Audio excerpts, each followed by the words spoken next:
Hello बच्चों, let's see the question. Question में हमें कहा गया है विच oxide of nitrogen is most stable.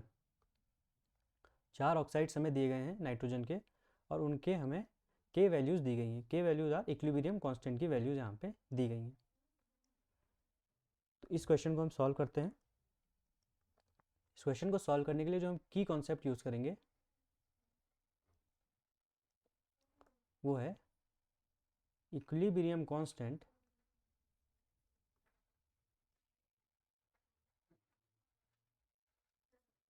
And stability.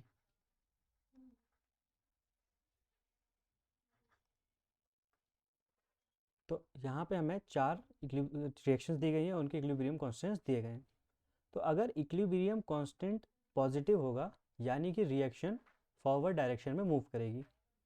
तो मैं इस पे क्वेश्चन के लिए कुछ इंपॉर्टेंट पॉइंट्स लिखता हूँ कि इफ़ इक्विलिब्रियम कांस्टेंट के is positive, reaction moves in forward direction. Reaction forward direction में मूव करेगी। फॉरवर्ड डायरेक्शन में मूव करने का मतलब क्या है कि ये जो ऑक्साइड्स हैं ये डिसोसिएट होंगे और अपने रिस्पेक्टिव प्रोडक्ट्स नाइट्रोजन और ऑक्सीजन का फॉर्मेशन करेंगे। तो यहाँ से हम एक कंक्लूजन निकाल सकते हैं कि मोर पॉजिटिव इज द के यानी equilibrium constant, reaction is more favourable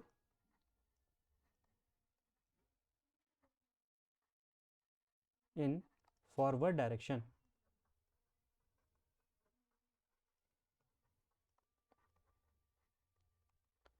And if reaction is more favorable in forward direction, it means that more dissociation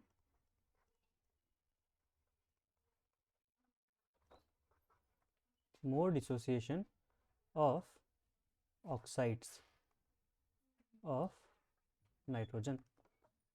तो जितना ज़्यादा पॉजिटिव होगा इक्विलिब्रियम कांस्टेंट उतना ही ज़्यादा रिएक्शन फॉरवर्ड डायरेक्शन में मूव करेगी और उतना ज़्यादा डिसोसिएशन होगा ये जो ऑक्साइड्स हमें नाइट्रोजन के दिए गए हैं उनका। तो सबसे ज़्यादा जिसका इक्विलिब्रियम कांस्टेंट होगा उसका डिसोसिएशन सबसे ज़्यादा होगा यानी कि उसकी स्टेबिलिटी सबसे कम होगी, और जिसका डिसोसिएशन सबसे कम होगा, जिसका इक्विलिब्रियम कांस्टेंट सबसे कम होगा, उसका डिसोसिएशन सबसे कम होगा और उसकी स्टेबिलिटी सबसे ज़्यादा होगी। तो यहाँ पे हमको चारों के वैल्यूज़ दी गई हैं। तो अगर हम सबसे ज़्यादा देखें, सबसे ज़्यादा इक्विलिब्रियम कांस्टेंट है ऑप्शन नंबर सी का N2O4 N2O5 का, और सबसे कम इक्विलिब्रियम कांस्टेंट है NO2 का।